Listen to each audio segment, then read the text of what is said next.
Hello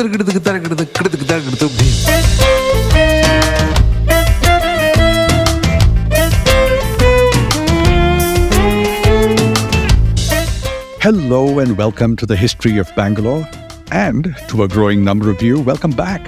I'm happy to know that so many of you are repeat listeners.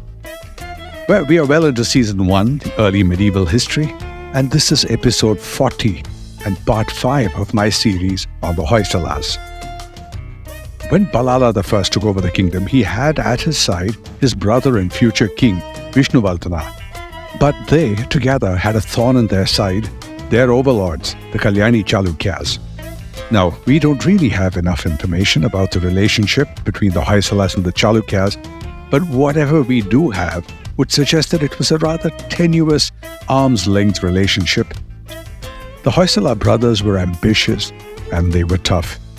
And not only were they not interested in remaining feudatories, but they were keen and eager to shake off that yoke and declare their sovereignty without waiting for too long. Typically, a feudatory comes to power by exploiting cracks and fractures in the structure of the overlord's empire. And that opportunity presented itself when the Chalukyas were facing some internal troubles and the Hoysalas decided to try and exploit the situation. And this is where I left you in the last episode. Now, before I move forward, let me thank my sponsors, the Prestige Group. This episode and every other episode becomes possible because of their generous corporate support. Building cities one landmark at a time, they transform dreams into reality. You can be a part of the future. Simply add prestige to your life. All right, let's get the show on the road. In the early 12th century, a few Western Chalukya feudatories had started to strain at the leash. They were showing signs of independence. For example, the ones located in the Goa region, which was currently ruled by the Kadamba family. And they were the remnants of the powerful Kadamba dynasty after their decimation by Pulakeshi of the Vatapi Chalukyas. At this point, actually, it might not be a bad idea to look at the whole map of the Western Chalukya kingdom and see who the vassals were and what principalities they ruled. It will give us a sort of visual understanding of the space. So here goes. During the reign of Vikramaditya VI, who succeeded Someshwara II, who succeeded Someshwara I of the famous Battle of Koppam, the Western Chalukya Empire was divided into several provinces. The area of the most interest to us are the southern provinces, Gangavadi, and on its eastern border, Nolambavadi, so named because they were ruled by the Gangas and the Nolamba dynasties traditionally. I will cycle back to Gangavadi in a minute. Now, Nolambavadi was strategically important. Located at the southeastern frontier, it acted as a crucial buffer for many South Indian empires over the years, as a guardian of that virtual gateway between the east and west of the southern provinces. Now, as I keep reminding listeners, what we know as the Greater Bangalore region of today was partly in Gangavadi and partly in Nolambavadi. So whatever happened in those parts were a direct part of our history. To the north came the rest of the provinces.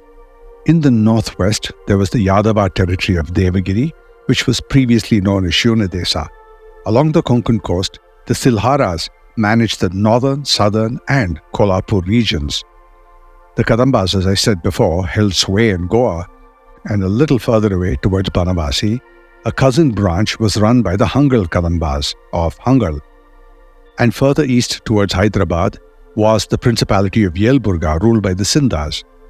And then the Guttas of Guttal in Dharwad and the Rattas of Saundatti brought up the other principalities. Now, the historically important hub Banavasi was off and on under the Hangal Kadambas. Now, finally, other than the principalities, there were the viceroyalties, like Gobur and Kamaravadi, which are in the former Nizam's domain in the present-day Telugu area. Now, the viceroys were typically immediate members of the ruling family, and indicated that those regions were core to the kingdom's interests. For example, after the 1052 Battle of Koppam, the Chalukya prince Jayasimha was rewarded with the governorship of Banavasi. Now, he would have acted as a viceroy. Now, in their continuing jostling for supremacy of the southern Deccan, which had not amounted to much yet, the Chalukyas always had designs on Gangavadi. Their military campaigns, even the smaller ones, might indicate that they were creeping up on Talakadu, which is the capital of Gangavadi.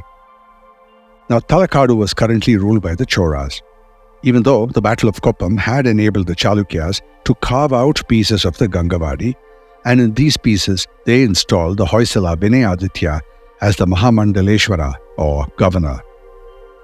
Now, Western Chalukya watchers note that the southern provinces of the empire held the most important viceroyalty, key territories where the greatest military skill was required even more than family members. And this is where they installed the Hoysalas. The Hoysalas served as viceroys of Gangavadi for 2 generations, and as we will see later, this gave the Hoysalas access and familiarity to the whole region and to the empire, and brought them one step closer to ruling the entire Deccan. Alright, now with that sweep of the Chalukya Empire in mind, we can move ahead into the history. The 50 years between Koppam and the rest of the century were a time of strife in the Chalukya Empire, and of course, this spilled into events in Deccan history. The troubles and fractures that had led to the Hoysalas asserting their ambitions started after Koppam, and let me go over this briefly. The background is that it started with Somashekara I being dissatisfied with the result or lack of victory of Koppam. He was still smarting from having been driven back despite having victory in such plain sight. So, in the interest of getting closure, I guess it's called, he decided to renew his attacks on the Choras. And this ended in a series of disasters for him. It started with him sending his key general Chamundaraya to the territory of the Bengi Chalukyas to oppose the Choras who were resident there. His force was defeated and Chamundaraya was killed. And then he got his sons Vijayaditya and Jaisamma to take the battle to Gangavadi itself to get some Chora territory. The armies fought at Kudallu Sangama. Again, it didn't go well and the brothers were beaten back and their army retreated in disarray. Now, as an aside, the name of the location of the Battle of Kudallu Sangama is interesting. Kudallu and Sangama both mean confluence, and the exact location was at the meeting point of the Tunga and the Bhadra rivers. Somashekara then persisted with even more campaigns, and they all failed or they were not successful, and even that means huge expenses, no gain, so still a massive loss. Now it would seem that Somashekara was troubled of mind and body when he sent a challenge to the ruling Chora, Veera Rajendra, to do another battle at Kudallu Sangama, and the Chora king accepted rather enthusiastically. Now records indicate that while Somashekara's forces had assembled at the battlefield, Somashekara himself never showed up. Both armies camped there waiting for him, but in vain. After a month of waiting in camp, Veera Rajendra unleashed an attack, inflicted a defeat on them, and then went on to erect a victory pillar on the Tungabhadra. Later it was mentioned that it was Somashekara's illness that kept him from joining the battle. Anyway, unable to handle any more of whatever this was, Somashekara committed Parama Yoga, and that is the religious ritual of suicide. On the 29th of March, 1068, he drowned himself at Kuruvati in the Tungabhadra river, and that was the end of a significant ruler of the Chalukyas. After Somashekara died, there was even more trouble at home. It was the year 1102 AD when the trouble started in the north for the Chalukyas. Now, Jayakeshi II of the Kadambas had barely settled on the Kadamba throne in Goa when he audaciously declared himself Konkana Chakravarti, the emperor of the Konkan. This was a clear message. He intended to break free from Chalukya control, and he, and not the Chalukya king, he said, was the emperor of his land. This was a clear invitation to war.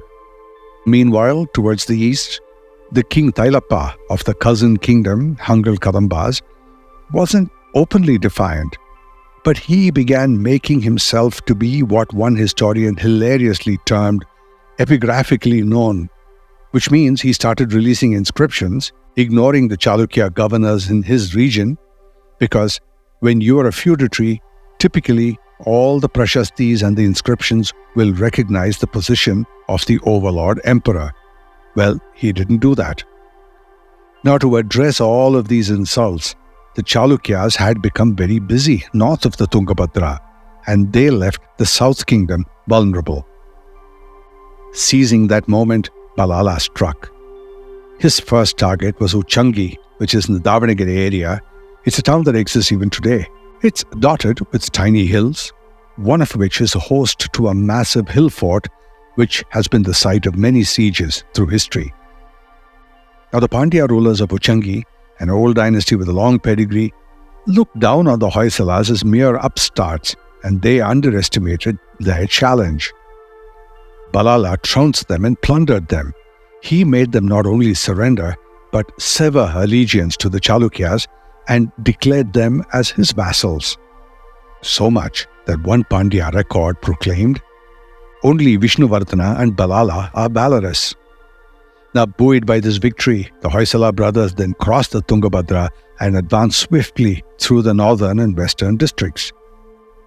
Records are not clear about what they accomplished there, but on their return journey, they were ambushed by Acugi II of the Sinda family, a Chalukya loyalist, and they were routed and driven home back to Bangalore, and it is said they were looted of a considerable amount of their wealth. Now, the Sindas celebrated this victory for decades. Inscriptions at Nangal commemorate Acugi's triumph over the Hoysalas, describing how he defeated their forces and then, in mid-chase, turned course and went and reclaimed Goa, liberated the Pandyas, scattered the hill chiefs, and restored Konkana to Vikramaditya. And this is how the first Hoysala effort at gaining independence ended, in disaster. When I come back from this commercial break, how did the Hoysala brothers take it and how did the Chalukyas take it? The aftermath of the disaster and the end of Ballala I. Right after this. Maximum connectivity, maximum luxury, maximum lifestyle. Live your max at Prestige Raintree Park. Opulent residences nestled in 21 acres of breathtaking landscape with 1 lakh plus square feet of clubhouse, 3 swimming pools, and ample leisure and sports amenities. Experience exquisite living at Prestige Raintree Park in prime Whitefield with schools, offices, hospitals, and shopping malls just a hop away. Call 81399 81399 or visit prestigeconstructions.com to know more. Radar approved. So the question before the break, how did the brothers take their botched attempt at achieving independence? It was humiliating for one thing. But what was even more unpalatable was that it came on the heels of their celebrated victory against Jagaddeva Paramara. The battles are expensive, and for a young kingdom, these successive blows likely left them both disheartened and financially strained, broke. But what compounded their humiliation was that the Pandyas of Uchangi, whom the Hoysala brothers had subjugated, now took pleasure in loudly renewing their allegiance to the Chalukyas. And this would have made the Hoysalas believe that their attempt at achieving independence would have been viewed on both banks of the Tungabhadra with some derision. Laughingstocks, in other words. These crushing setbacks tested their resolve. Defeated, humiliated, Vishnuvardhana went into retreat into the hills behind Bangalore to think things through. His brother Ballala handled his upset by cutting back expenses, and proof of this was in the total absence of inscriptions during that part of Ballala's reign, and this can only signify a significant scaling back in public works and everything else that required expense. But the brothers were down, but not out. Their resolve had been tested, but future events indicate that Vishnuvardhana came out of this fist swinging and went on to write many pages into the history of the Hoysalas. But all this took a toll on Ballala's health. He suffered from an illness that defied description in its day. One inscription said that he was cured of this by his Jain Muni Charukirti. Now the inscription reads like it was written as a prashasti to Charukirti, but the relevant portion describes his supernatural or healing power that enabled him to heal the king. It read, "Even the air that merely touched his body could cure diseases. Was it then surprising that the medicine healed King Ballala of his ailment? In the day, there were religious rituals that allowed a person the choice of and dignity in his own death, should he feel that he has transcended his mortal self. And the same inscription goes on to record the death of the Muni Chalukya II by the Jaina ritual of suicide, Chalukya. That remarkable sage, having achieved the type of samadhi he had resolved upon through the power of his intellect, abandoned the body and abode of countless afflictions and descended to a celestial form of enhanced radiance. The historian Coelho states that another historian, Narsamachar, quoting the Bajubali Shataka, a collection of 100 philosophical and devotional Jain verses written by the poet Dodaya, recounts that Ballala was threatened by a spirit believed to be an enemy from his past life. And the Muni Chalukya II, by saving Ballala's life, earned the title Ballala Jiva Rakshapala, which means the savior of Ballala's life. Now, Dodaya's verses were composed around 1550 AD, which means the story was still widely known and repeated 400 years later. We know that Ballala died in 1108 AD. And how we know this is that Ballala's final inscription dates back to 1108 AD. And in the final years of his reign, after the military disasters, Ballala had played it safe. He had balanced his position with some circumspection. He tentatively acknowledged Chalukya's supremacy, but it looked like he was biding his time, waiting for the winds to shift in his favor. Now, there were some noteworthy events in the time of the reign of Ballala. First, late into his reign, he got married. Now, that's not unusual, but this marriage was something of a first, even in the medieval time, because Ballala married 3 women at the same time in the same wedding ceremony. They were sisters, daughters of Mariana Dandanayaka, described also as a Hoysala henchman. And the marriage took place all of 3 together on the same day in 1103. Ballala rewarded their father, Mariane, with feudal rights. But he needed to be clear that it was not for the girls themselves, because that would have been seen as something of an Asura-type marriage involving the purchase of the bride. And this is something that the scriptures condemned. But whatever they called it, this sort of marriage did go against all the rules laid out in the Dharmasastra. 3 sisters getting married at the same time under the same wedding canopy to the same man was a rare event in history. Now, records of this ultra-romantic wedding also reveal something fascinating about the women of the day. Because the 3 sisters that Ballala had married were not only well-versed in learning, but excelled in the fine arts like music and dance. Now, dancing, which later came to be associated with courtesans, was clearly then considered a talent and a noble accomplishment, because even princesses felt no hesitation in dancing publicly, as it was seen as a mark of refinement and dignity rather than something beneath their status as it had come to be known. Things, of course, change over time. But the question that bemused historians is why Ballala should choose to get married, and that too to multiple wives, and that too at such an advanced time of his reign. And the one answer could be that he had been without an heir, and he figured that marrying 3 princesses at once might increase his chances of continuing his own lineage. But there was no progeny, no heir from this ménage à how many ever.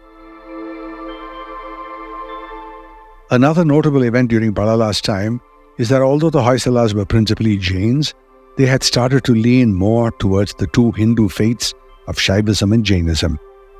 During the time, Shaivism had already started to assert itself for well over a century and had presented a considerable threat to Jainism, and Jainism was losing the battle.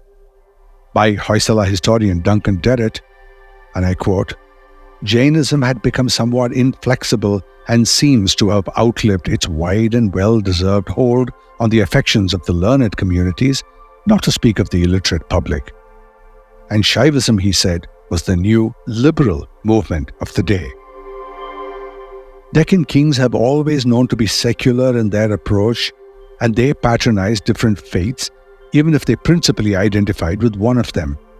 And in later years, we see Vishnuvardhana tilting towards Vaishnavism. His more than material support for the fabulous Chennakeshava temple in Bangalore was one example. For all the time that it has taken me to talk to you about the reign of Ballala I, note that his entire reign was no more than 6 years, 1102 to 1108, and in this time he managed to stir up the pot for a considerable amount of history to be written about him. How did history judge this man, though? Barring that one victory over Jagaddeva, Paramara, everything else that Ballala did seems to have ended badly and cost the Hoysalas dearly. And yet, there is little evidence to suggest that he was seen as a failure. While concise histories of the period tend to give Ballala just a paragraph or two at the most, the more in-depth and learned histories, and indeed the number of inscriptions that mention him, are not insignificant, which means he did leave a considerable mark on history. Ballala died in 1108, and this paved the way for the ascension of his brother Vishnuvardhana to the throne. And Vishnuvardhana's reign marked the first golden era in the history of the Hoysalas.